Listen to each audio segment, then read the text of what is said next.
Stuart, I have a question. Yes. I've been noticing more um, my ego, and I was wondering if you could speak about that. I'm sure it's because I'm working very hard on myself, and things are becoming revealed more than usual. Um, so yeah, that's actually one of the main reasons I came here. That's what I'm always wanting to do is to just break through the ego. And could you talk about how that hinders one's progress on the spiritual path? Look, Kelly, and everyone else, you have to know the enemy. You have to know what is keeping you from attaining a state of spiritual enlightenment.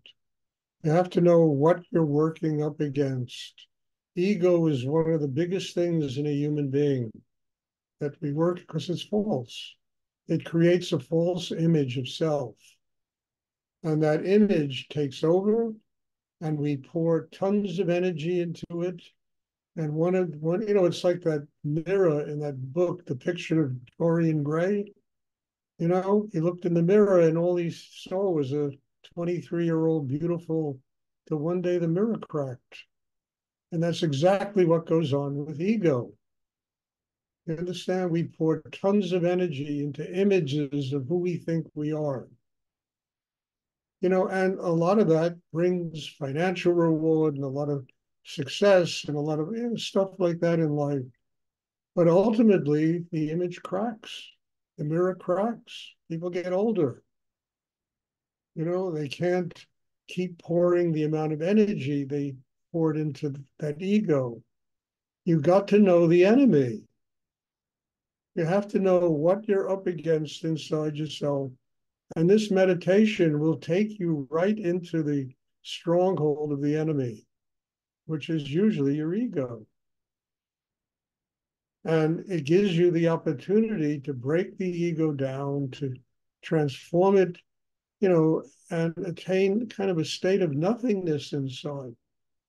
And as I've said a million times, that state of nothingness allows spirit to flow through you and create your life. But you can't do that unless you know what you're working against.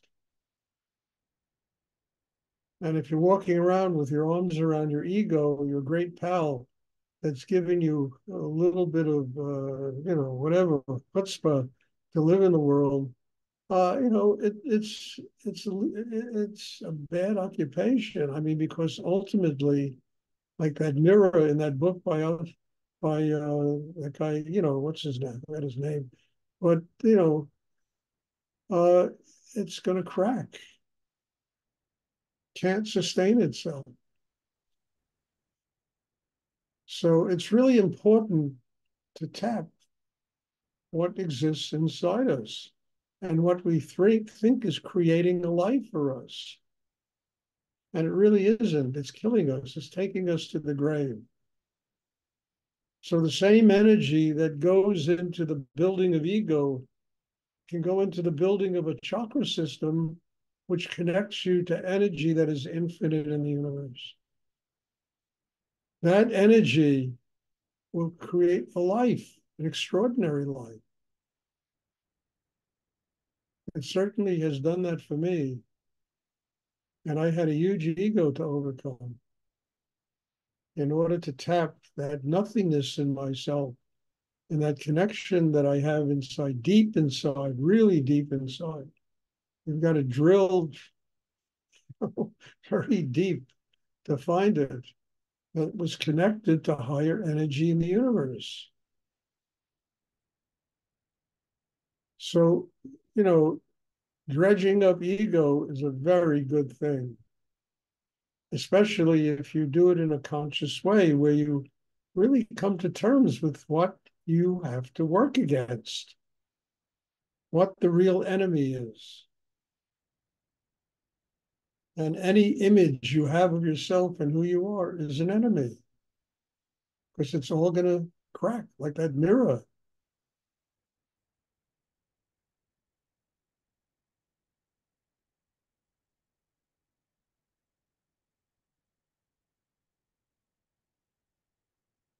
I hope that's clear, because it's really an important question and an important subject. And eventually, in every human being, that false image breaks down. People get too old to sustain it, and then they're left sitting in a rocking chair and wondering what happened to the world they had created around it.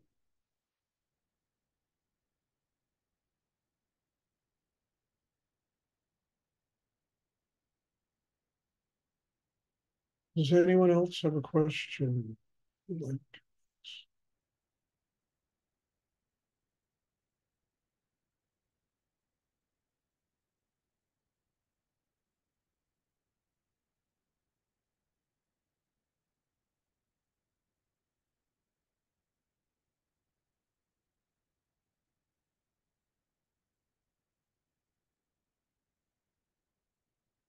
and we all have the opportunity to dredge up ego and learn how to transform it into spiritual energy, to Shakti, into Chi, into an open heart, into unconditional love, into a quiet mind and real knowledge and real wisdom flowing through us.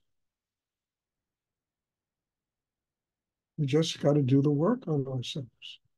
And all the problems we have remind us that we just have to do the work on us. Be grateful for your problems. They're the best reminder that you haven't arrived yet.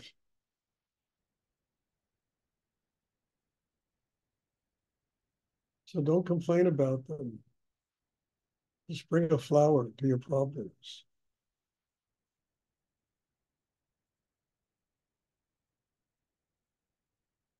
Does anyone else have a question you would like to ask? I have a question, Stuart. It's Christine. Yes. All through the meditation today, I just heard in my head the peace that passeth all understanding. And I just felt a huge peace come upon me. And besides meditation, I feel that when I'm up in the river, out in the woods. But can you talk about that peace? Well, I mean, it's the kind of peace that you should feel no matter what is going on in your life. And all meditation is a way of developing a system inside that enables you to reach that state of inner peace. But it's not something that should just be during meditation. It should be no matter what you do. You should have that stability, that grounding, that inner development that allows you to live every day of your life with this deep sense of inner peace. Then you know that you're having a spiritual life.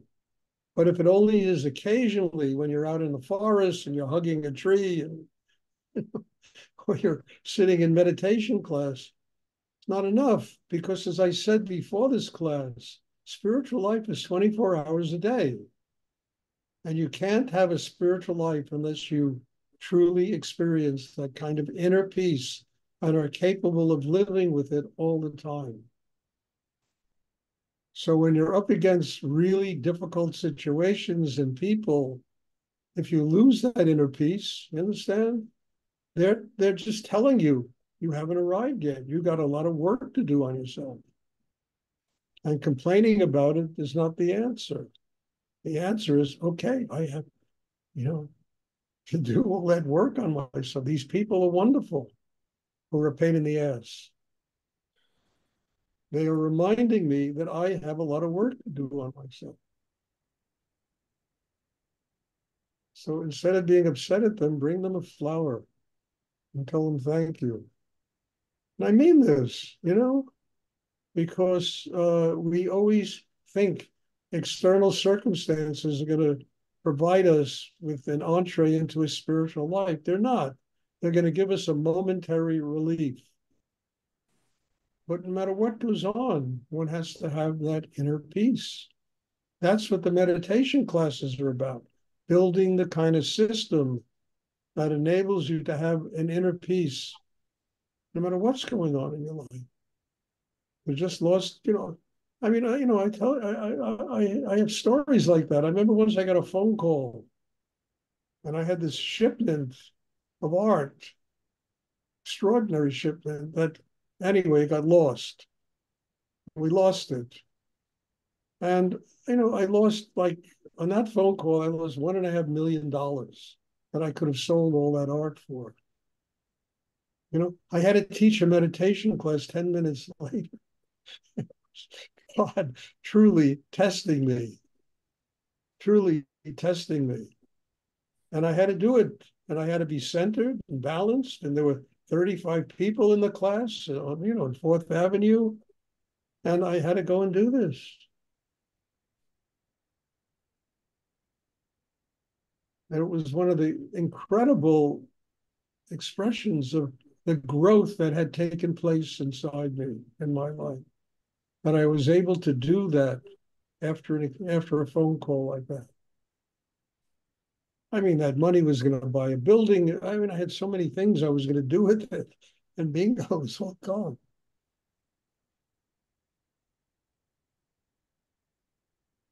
And I was left, struggling to pay the rent. Anyway, I'm talking inner peace and a spiritual life is 24-hour a day thing. And there's no external circumstance that's going to make that possible. You have to make it possible by the work that you do on yourself. And then allow that higher force to guide you through the day. So that whatever takes place, you're capable of staying balanced, connected to spirit.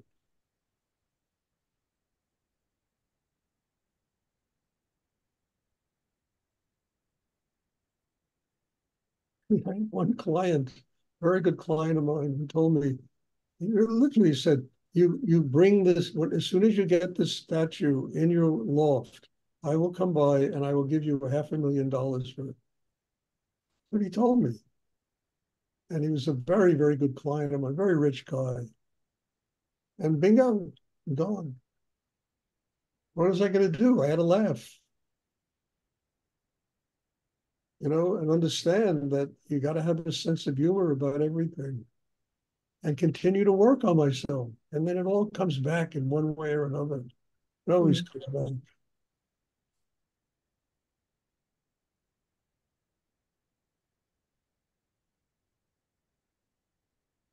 Thank you. That's very helpful, Stuart.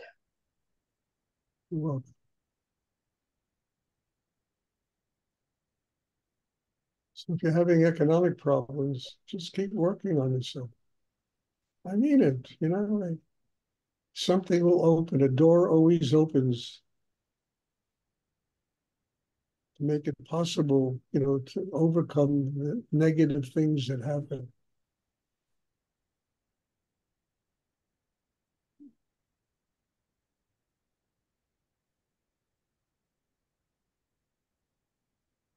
Does anyone else have a question? Who would like to ask?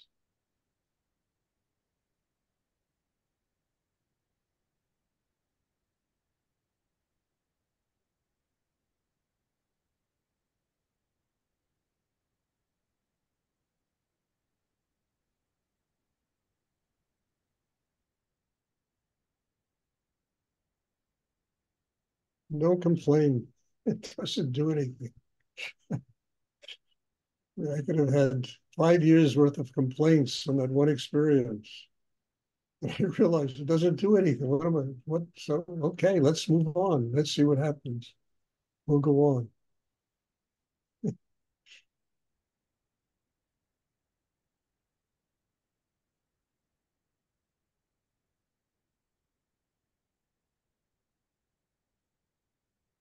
And I think one of the things I loved about business is that it was a constant test of my sanity. I really mean it. Every day it tested my sanity. the people I had to deal with, the financial things, the pressures of money, every single day it tested, can I go above this? Can I get above this? And it made me work on myself. Eventually, I became extremely grateful to it, because not for the money I made and could have made, but for teaching me how to go above the insanity and how to stay quiet and calm and connected with spirit while I did all these things. That to me was more important than the sales and the money and all the tension and crap that I used to have to listen to from people. The ability to stay above it.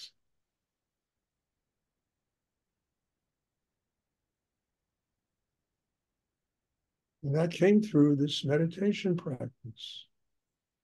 I remember I was standing with Rudy once on 10th Street, and the fire department was there, and one of his buildings was burning. He had 4 buildings on 10th Street, or 5 buildings there. And he said to me, Stuart, I must really be growing. I don't feel 1 ounce of tension, and one of my buildings is burning here.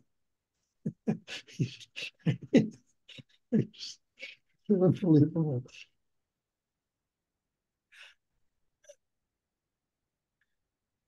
He's totally calm watching his building burn.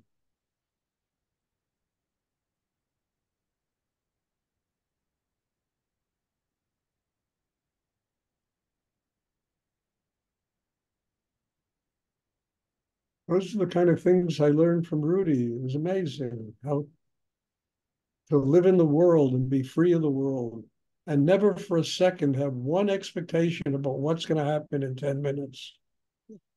And I mean this, because you never know.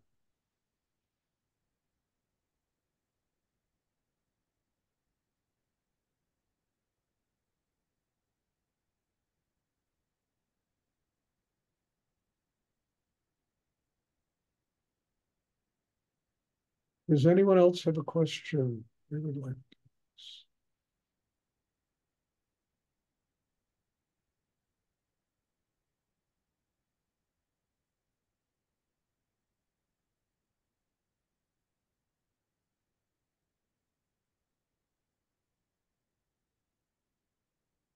I mean, this is a very important period of my life. I mean, this book I wrote is finished, maybe 99% done. I mean, there's a few things, but nothing major. Kenny did an amazing job of designing the book. It's just beautiful. It's amazing.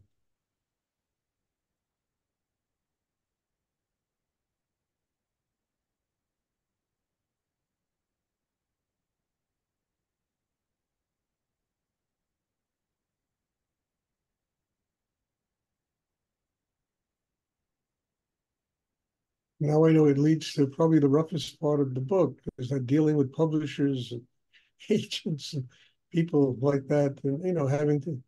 But I have to go into it with my heart open and expect rejection. I remember I had that book Leah that I wrote. I had a pile of rejections on my desk, 72 of them, that I got from agents and publishers, and you know, and one day, this actor came in who I used to be kind of friends with them. And I said, you're in that world. Can you read this manuscript? And if you like this book, maybe you know somebody who published it. So he called me up about 2 weeks later and he said, Stuart, I love this book. It's a fantastic book. So he called up a friend of his that was at Wisdom Publications. And I got a phone call from them. They want to publish the book. That's how it got published. I had 72 rejections sitting on my desk. I kept them there as a reminder that I can't, I knew the quality of the book and I had to keep going.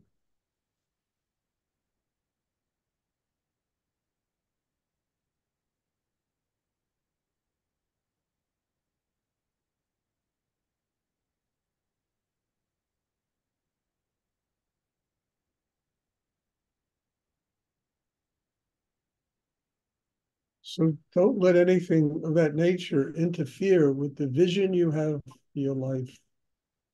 I mean that.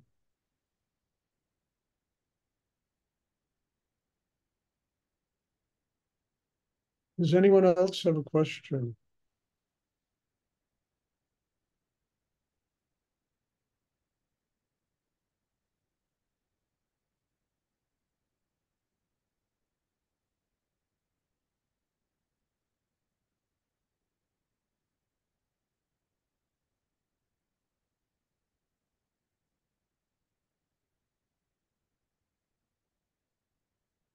Okay, if there are no more questions, God bless you all. Thank you. And there'll be meditation class on Wednesday. Just to finish, we had the most amazing retreat I ever really attended. And one of the things I realized, people are so worried about money. I said, people are investing not a lot of money in their life because people walked away from this retreat absolutely transformed. It was extraordinary. I was transformed by the teachings, the energy that came through. And, I said, it's an investment in life. It enables me to take care of Caesar a little bit. I got to pay rent and this and that and the other. And I'm not running a multi-million-dollar business anymore where I can lose shipments that. So, but it's an investment in life. And I think it's one of the best investments people can make. It's just silly not to think, hey, to go to where that kind of energy is flowing that can create enormous transformation inside a human being.